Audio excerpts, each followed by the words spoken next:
still believe, you said previously that the Iranian leadership would surrender. Do you still believe that?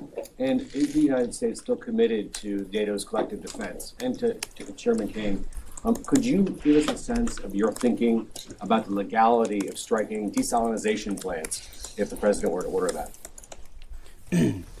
I will just say that any mission that ends on our terms, you want to call it a surrender, call it a defeat, call it what you want, we remain committed to a conflict that ends on our terms and the president's terms. There's no doubt about that.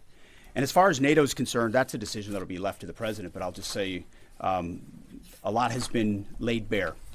A lot has been shown to the world about what our allies would be willing to do for the United States of America when we undertake an effort of this scope on behalf of the free world. These are missiles that don't even range the United States of America. They range allies and others.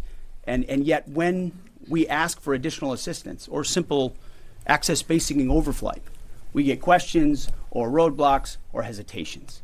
And the president's pointing out, you don't have much of an alliance if you have countries that are not willing to stand with you when you need them. And he's simply pointing that out, and ultimately it'll be his decision of what that looks like after this is complete. I'll just won't talk about any particular target. This really builds on Jillian's question too, that I don't think I completely answered. But the joint force is the most professional force in the world, and we have numerous processes and systems to carefully consider the whole range of considerations, from civilian risk to legal considerations with any target. And as targets come before us, we run them through the same process that we always do, and always strike lawful targets in accordance with the normal procedures that we use.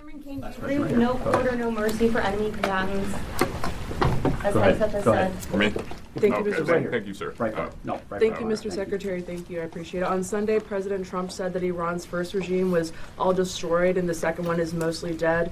And the third regime that we're on right now has been much more reasonable in negotiations. Do you agree with that assessment, and why? I would defer to the negotiating team there.